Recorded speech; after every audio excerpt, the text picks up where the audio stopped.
इस लॉकडाउन में यदि आपका या आपके परिवार में से किसी का बर्थडे है या फिर अगर आप कुछ सेलिब्रेट करना चाहते हो और आप केक बनाना चाहते हो तो ये चॉकलेट केक की रेसिपी आपको बहुत ही काम आएगी। इस केक को बनाने के लिए हमें यहाँ पर चाहिए कुछ चॉकलेट बिस्किट्स। तो मैंने यहाँ पर ये हैप्पी हैप्पी चॉकलेट बिस्किट्स आते हैं उसका इस्तेमाल किया हुआ है। आपके घर में जो भी चॉकलेट बिस्किट अवेलेबल हो आप उसका इस्तेमाल कर सकते हो। पहले तो ये जो बिस्किट्स है ना, इनको आपको तोड़कर एक मिक्सर जार में डालना है। तो कुल मिलाकर यहाँ पर मैंने 50 से 60 बिस्किट्स का इस्तेमाल किया हुआ है और इनको मैंने तोड़कर यहाँ पर एक मिक्सर जार में डाल दिया है। अब बस हमें यहाँ पर इसको ग्राइंड करके इसका पाउडर रेडी करना होगा। इसको आप अच्छी तरीके से ग्राइंड करिएगा ताकि बिस्किट के कोई भी बड़े बड़े टुकड़े ना रह जाए। जैसे कि आप देख सकते हो कि यहाँ पर जो बिस्किट में से पाउडर है ये बनकर रेडी हो चुका है। तो अब हमें यहाँ पर इसमें डालना है दूध। तो मैंने यहाँ पर इसमें अप्रोक्सीमेटली 1 कप दूध का इस्तेमाल किया हुआ है। इसमें दूध डालने के बाद हमें इसको ब्लेंड करना है और इसका बैटर रेडी करना है। यहाँ पर मैंने इसको अच्छे से ब्लेंड कर लिया है और ये जो बैटर है ये ऑलमोस्ट रेडी है। और सबसे आखिर में आपको यहाँ पर इसमें डालना है इनो। तो मैं यहाँ पर ये जो रेगुलर वाला इनो आता है उसका इस्तेमाल कर रहा हूँ। आपके घर में जो भी इनो अवेलेबल हो आप उसका इस्तेमाल कर सकते हो। तो यहाँ पर मैंने इसमें लगभग 1 छोटी चम्मच इनो यहाँ पर डाला हुआ है और इस इनो को एक्टिवेट करने के लिए हम इसके ऊपर लगभग 1 चम्मच जितना दूध डालेंगे। अब यहाँ पर आपको ज्यादा देरी नहीं करनी है वरना जो इनो का असर है वो खत्म हो जाएगा। तो फटाफट से इसको एक बार ब्लेंड कर लीजिए ताकि जो इनो है वो हर तरफ अच्छे से मिक्स हो जाए। चलिए यहाँ पर हमारा जो बैटर है वो रेडी हो चुका है।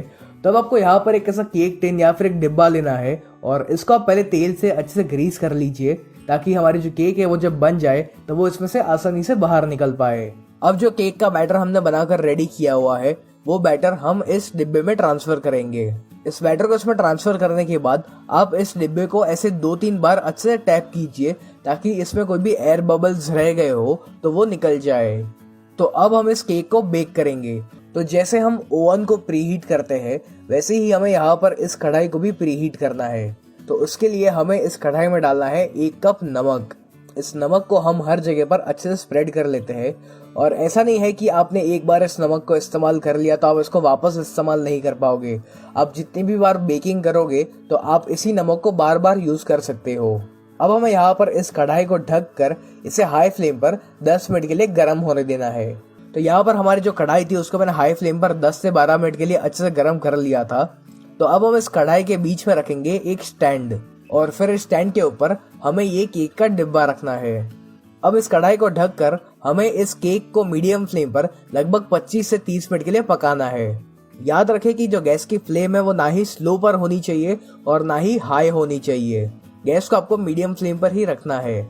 और जिनके पास ओवन है वो पहले ओवन को 180 डिग्री पर 10 मिनट के लिए प्रीहीट कर लीजिए और फिर जब ओवन प्रीहीट हो जाए उसके बाद केक को इसमें रख कर आपको इसे 20 से 25 मिनट के लिए 180 डिग्री पर पकाना है। चलिए यहाँ पर लगभग 25 मिनट हो चुकी है। तो अब हम एक बार चेक कर लेते हैं कि हमारी केक बेक हो चुकी है या नहीं। तो इसको चेक करने के लिए हम इसके अंदर एक टूथपिक या फिर एक स्क्यूअर या फिर एक चाकू इंसर्ट करेंगे और अगर आपकी टूथपिक या चाकू साफ निकलता है तो इसका मतलब यह है कि आपकी केक अच्छे से बेक हो चुकी है।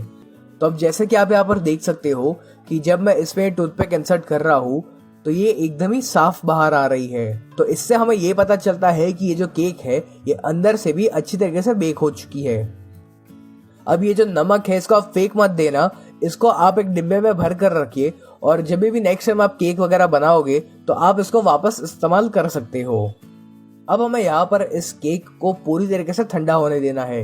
यहाँ पर जल्दबाजी मत करिएगा क्योंकि अगर केक गरम गरम होगी और आप इसको निकालने जाओगे तो आपकी केक ठीक से निकलेगी नहीं और वो बिखर सकती है। तो इसीलिए इसको पूरी तरीके से ठंडा होने दे। अब यहाँ पर हमारी जो केक है वो पूरी तरीके से ठंडी हो चुकी है। तो अब हम इसके किनारों पर एक चाकू घुमाएंगे ताकि हमारी जो केक है वो डिब्बे में से आसानी से निकल पाए। तो अब हम इसके ऊपर एक केक बोर्ड रखेंगे और इसको हमें पलट लेना है। फिर इस डिब्बे को आप ऐसे 2-3 बार मारिए ताकि ये जो केक है ये इसमें से निकल जाए। चलिए यहाँ पर जो केक है ये रेडी हो चुकी है और जैसे कि आप देख सकते हो कि ये काफी सॉफ्ट बनी हुई है। आप चाहो तो इसको ऐसे ही खा सकते हो या फिर आप चाहो तो इसको मेरी तरह डेकोरेट भी कर सकते हो।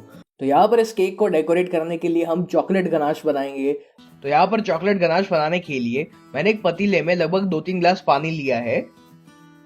अब हमें इस पानी को अच्छी तरीके से बॉईल होने देना है, और जब पानी बॉईल हो जाए तब हम इसके ऊपर एक ऐसा बाउल रखेंगे। ये जो मेथड है ना, इसको कहते हैं डबल बॉयलर मेथड। अगर आपको ये मेथड फॉलो नहीं करनी है तो आप इस चॉकलेट गनाश को एक माइक्रोवेव में भी बना सकते हो। यहाँ पर हम ये डबल बॉयलर मेथड का इस्तेमाल इसलिए करते हैं ताकि जो चॉकलेट है ना वो जल ना जाए, क्योंकि अगर आपकी जो चॉकलेट है वो जल जाएगी तो खाने में काफी कड़वी लगेगी। फिर हम इसमें यहाँ पर ऐड करेंगे आधा कप अमूल की फ्रेश क्रीम। वैसे तो ये अमूल की फ्रेश क्रीम बड़े ही आसानी से आपको मिल जाएगी, लेकिन यदि आपको ये नहीं मिलती है तो फिर आप घर की मलाई का भी इस्तेमाल कर सकते हो। और अब हम इस क्रीम को अच्छी तरीके से गर्म होने देंगे। क्रीम जब अच्छे से गर्म हो जाए ना, तब आपको यहाँ पर इसमें ऐड करनी है 100 ग्राम डार्क चॉकलेट। और क्योंकि अभी ये जो क्रीम थी वो काफी गर्म थी, तो ये जो चॉकलेट है ना ये आसानी से पिघलना शुरू हो जाएगी। ये देखिए यहाँ पर ये जो चॉकलेट है ना ये पिघलना शुरू हो चुकी है। आपको यहाँ पर एक चीज का ध्यान रखना है कि इस चॉकलेट गनाश में कोई भी ऐसे लम्स नहीं रह जाने चाहिए, तो आप इस चॉकलेट को अच्छे से पिघलने दीजिए। ये देखिए यहाँ पर जो चॉकलेट गनाश है ये बनकर रेडी हो चुका है, और ये देखिए कितना स्मूथ बना हुआ है। अब आपको इस चॉकलेट गनाश को बाहर निकालना है और इसको हम थोड़ा सा ठंडा होने देंगे। अब हमें यहाँ पर इस केक को बीच में से डिवाइड करना है, और फिर हम इस केक के ऊपर शुगर सिरप लगाएंगे। तो इस शुगर सिरप को बनाने के लिए आपको लेना है आधा कप पानी, और इसमें हम ऐड करेंगे 1 बड़ी चम्मच पाउडर्ड शुगर। यदि आपके पास पाउडर्ड शुगर नहीं है तो जो नॉर्मल चीनी होती है उसको एक बार मिक्सी में पीस लीजिए, और आपकी जो पाउडर्ड शुगर है वो रेडी हो जाएगी। और बस आपको यहाँ पर इस चीनी को इस पानी में अच्छे से मिलाना है। चलिए यहाँ पर हमारा जो शुगर सिरप है ये बनकर रेडी हो चुका है। तो इस शुगर सिरप को हम इस केक के बेस के ऊपर अच्छे से लगाएंगे। यहाँ पर शुगर सिरप लगाने के 2 फायदे हैं। काफ़ी बार क्या होता है कि जब केक बेक होकर बाहर आती है तो वो काफ़ी ड्राई बनती है, तो यहाँ पर शुगर सिरप लगाने से ये जो केक है ये काफ़ी मॉइस्ट बनेगी। और दूसरा फायदा ये है कि शुगर सिरप लगाने से ये जो केक है ये काफ़ी स्वीट बनेगी। ऑलमोस्ट हर एक बेकरी वाले यही ट्रिक का इस्तेमाल करते हैं अपनी केक को स्वीट और मॉइस्ट बनाने के लिए। चले यहाँ पर मैंने इस केक के बेस के ऊपर हर तरफ शुगर सिरप स्प्रेड कर लिया है। तो अब जो चॉकलेट गनाश हमने बनाया हुआ था उसमें से थोड़ा सा गनाश हम यहाँ पर इसके ऊपर स्प्रेड करेंगे। अब जो केक का दूसरा लेयर था वो भी हमें यहाँ पर इसके ऊपर रखना है, और इस केक के दूसरे लेयर के ऊपर भी हम थोड़ा सा शुगर सिरप वापस ऐड करेंगे। अब मैंने यहाँ पर इस केक को इस प्रकार के एक रैक या फिर स्टैंड के ऊपर रखा हुआ है, और फिर हमें इस केक के ऊपर चॉकलेट गनाश डालना है ताकि ये जो पूरी केक है ये चॉकलेट गनाश से अच्छे से कवर हो जाए। अब आप इस केक को 2-3 मिनट के लिए ऐसे ही रखिए ताकि ये जो चॉकलेट गनाश है ये अच्छे से सेट हो जाए। इस रैक के नीचे मैंने एक थाली भी रखी हुई है ताकि जो भी चॉकलेट गनाश नीचे गिरे तो वो वेस्ट ना हो। ये देखिए इस थाली में काफ़ी सारा चॉकलेट गनाश इकट्ठा हुआ है, तो इसी चॉकलेट गनाश को हम वापस इस्तेमाल करेंगे इस केक को डेकोरेट करने के लिए। अब यहाँ पर मैंने एक ग्लास लिया हुआ है, और एक पाइपिंग बैग में मैंने एक स्टार्टिंग नोजल का इस्तेमाल किया हुआ है। तो इस पाइपिंग बैग को हम इस ग्लास के अंदर डालेंगे, और फिर हमें यहाँ पर इसके अंदर चॉकलेट गनाश डालना है। तो यहाँ पर जो चॉकलेट गनाश था इसको मैंने फ्रीज़र में लगभग 10 मिनट के लिए रखा था ताकि ये अच्छे से सेट हो जाए। और अब जैसे कि आप देख सकते हो कि ये जो चॉकलेट गनाश है ये काफ़ी गाढ़ा भी हो चुका है। तो चलिए अब हम इससे हमारी केक को डेकोरेट करेंगे। यदि आप ये जानना चाहते हो कि आप बिना किसी ऐसे नोजल का इस्तेमाल किए हुए केक को डेकोरेट कैसे कर सकते हो, तो आप मुझे कमेंट्स में ज़रूर बताइए, मैं उसका भी वीडियो आपके साथ ज़रूर शेयर करूँगा। तो यहाँ पर मैं इस केक की साइड्स पर इस प्रकार से रोसेट्स बना रहा हूँ। आप चाहो तो अपने पसंद अनुसार और कोई भी डिज़ाइन यहाँ पर बना सकते हो। इन रोसेट्स को बनाना बहुत ही आसान है। पहले आपको बीच में थोड़ा सा चॉकलेट गनाश लगाना है, और फिर आपको हाथों को ऐसे गोल घुमाना है। चलिए यहाँ पर जो केक की साइड है इस पर मैंने ये रोसेट्स बना लिए हैं। तो अब केक की ऊपर की तरफ भी मैं एक प्रकार की बॉर्डर रेडी कर रहा हूँ। अब यदि आपको इस केक के ऊपर कुछ लिखना है तो आमतौर पर आप वाइट चॉकलेट को मेल्ट करके उसका इस्तेमाल कर सकते हो, लेकिन मैं जानता हूँ कि काफ़ी सारे लोगों के पास वाइट चॉकलेट अवेलेबल नहीं होगी। तो आप यहाँ पर क्या कर सकते हो कि आपको एक बाउल में लगभग 1-2 बड़ी चम्मच जितना बटर लेना है, और जो बटर है ये बिल्कुल रूम टेम्परेचर पर होना चाहिए, यानी कि ये एकदम ही सॉफ्ट रहना चाहिए। और फिर आपको यहाँ पर उस बटर को 2-3 मिनट के लिए अच्छे से फेंटना है ताकि ये एकदम ही लाइट और फ्लफ़ी हो जाए, और इसका जो रंग है वो भी हल्का सा चेंज हो जाए। जब बटर थोड़ा सा लाइट और फ्लफ़ी हो जाए तब आपको यहाँ पर इसमें डालना है 3 से 4 बड़ी चम्मच पीसी हुई चीनी यानी कि पाउडर्ड शुगर। आप चाहो तो यहाँ पर इस पीसी हुई चीनी को एक बार छान कर इस्तेमाल कर सकते हो ताकि उसके कोई भी बड़े बड़े टुकड़े ना रह जाए। और अब हम यहाँ पर इस चीनी को इस बटर में अच्छे मिलाएंगे।